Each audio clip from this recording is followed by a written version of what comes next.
আসসালামু আলাইকুম সুপ্রিয় দর্শক শ্রোতা বন্ধুরা, আপনারা দেখতে পাচ্ছেন ক্যামেরার সামনে একজন সুন্দরী আপু দাঁড়িয়ে আছেন, পর্দাসীন আপু দাঁড়িয়ে আছেন। তার কথাগুলো আপনাদেরকে শোনাবো। চলুন এই আপুটি কেন আসছেন ক্যামেরার সামনে সেই কথাগুলো জানি। আসসালামু আলাইকুম আপু। ওয়ালাইকুম সালাম। কেমন আছেন আপনি? আছি মোটামুটি কোনো মতন, আল্লাহ রেখেছে আপনাদের দোয়া। আচ্ছা, এই যে এই ঘরটার মধ্যে দাঁড়ায় যে ভিডিও করতেছেন, এই ঘরটা কার? আমার আপনারই ঘর? তা আপনার নিজের ঘরে দাঁড়ায় আপনি নিজে ভিডিও করতেছেন কেন? করতেছি ভাই, আল্লাহ যদি একটা ভালো মনের মানুষ মিলায় দেয়, পাশে থাকে, দায়িত্ব নেয়, আচ্ছা। এটা বিধায় করতেছি।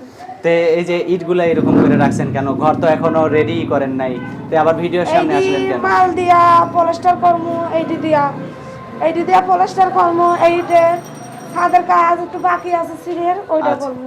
তে এই এত সুন্দর বাড়ি থাকতে আপনি ক্যামেরার সামনে কেন আসলেন? আসছে ভাই, আল্লাহর কাছে বাড়ি ঘর দিয়া কি হইনি ভাই, আল্লাহর কাছে চেয়েছিলাম যে আল্লাহ একসাথে ঘরে মৃত্যু লেখো, তো এখন বিধায় তিনি না পারতে পেয়ে নিরুপায় হয়ে প্রতিবেদনে এসেছে।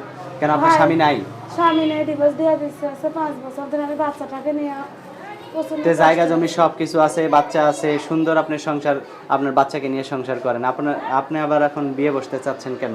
বিয়ে শাদী না বললে ভাই সারা জিন্দগি কি আমি একা কাটাতে পারবো? আমি তো একটা নারী, হ্যাঁ হ্যাঁ হ্যাঁ, মানে আপনারও একজন গার্জিয়ান দরকার, তাই তো? গার্জিয়ান অবশ্যই দরকার। আচ্ছা, তো এই বাড়িটা রেডি করতেছেন না কেন এখনো? রেডি করতেছি না, 12 লক্ষ টাকা দিচ্ছে, এখন টাকা পয়সা হাতে শর্ট আছে। 12 লক্ষ টাকা গেছে? 12 লক্ষ টাকা দিচ্ছে, আরো 3 লাখ টাকার মতন কাজ বাজ বাকি আছে, তার মার ভরিনি, এখন ওয়ালিং টোয়ালিং করিনি। আচ্ছা আচ্ছা আচ্ছা, দেখতে পাচ্ছি এখনো তার ভরেন নাই, উপরে আবার ছাদ দিছেন, মাশাআল্লাহ অনেক সুন্দর বাড়ি। ফাউন্ডেশন দিয়ে 3 তলা ফাউন্ডেশন করছেন, মাশাআল্লাহ। বিবেকের কাছে ইনশাআল্লাহ বুদ্ধি করে খাটাইছি, এটাই। তো এখন যদি আপনাকে যে বিয়ে করবে সে যদি কয় যে আমি তোমার সাথে তোমার এই বাড়িতেই থাকতে চাই? তাকে আমি আগলাইয়া দরকার পড়লে আমি রেখা দেবো, তার বউ থাকলে বাচ্চা থাকলে আমার কোনো সমস্যা নেই, কোনো সমস্যা নাই? কোনো সমস্যা নেই। সে খাওয়ান পিদন দেয়, তাকেও দিব আমাকেও দিব, ডাল ডাল ভাত নুন ভাত আল্লাহ যা খাও আল্লাহর কাছে তাই আমি চাই। আমি আচ্ছা চাই আচ্ছা। না তাকে বাড়ি গাড়ি করে দিতে, আমি চাই কি 5 ওয়াক্ত নামাজ কালাম পড়তে পারলো, বাড়িতে পর্দাসীনভাবে থাকতে পারলো, বাচ্চাটাকে মাদ্রাসায় পড়াইতে পারলো। আর আর যে আপনার জামাই হবে এই এই জায়গাটার মধ্যে একটা দোকান করে দিবেন। এই যে দেখতে পাচ্ছেন এখানে দোকানের শাটার লাগানো আছে। ওটা এই লাগাইছি 25,000 টাকা দিয়ে, শাটার লাগাইছি 26,000 টাকা দিয়ে। 26,000 টাকা দিয়ে শাটার লাগাইছেন? তো এখানে দোকান করার উদ্দেশ্যেই তো বানাইছেন, তাই না? তাই তো। তো দোকানটা কে করবে? দোকানটা এখন পোলা তো ছোট, বিয়ে শাদী করবার করতেছি।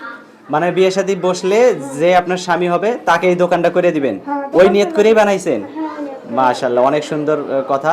তো আপনার ফোন নাম্বার তো দেয়া লাগবে, ফোন নাম্বার মুখস্থ আছে? না, আমার ফোন নাম্বার মুখস্থ। তো আমি বলে দিই, আমার সাথে আপনি বলেন। 013 013 088 088 94 94 6 6 37। 37। এটাই তো আপনার ফোন নাম্বার না? হ্যাঁ, এটাই আমার নাম্বার। আচ্ছা, তো ঠিক আছে আপু, আপনার নামটা বলেন। আমার নাম সাথী। সাথী। তো ঠিক আছে সাথী আপা, কাউকে আবার সাইডে যায়েন না, ঠিক আছে? ছাইরা যাইবো না ভাই, আচ্ছা, দরকার পড়লে তারা আগলাইয়া রেখা দিন। আগলায় রেখে দিবেন না? আচ্ছা, ভালো থাকবেন প্রিয় দর্শক, আপনার ভালো থাকবেন। আজ এ পর্যন্তই, আসসালামু আলাইকুম।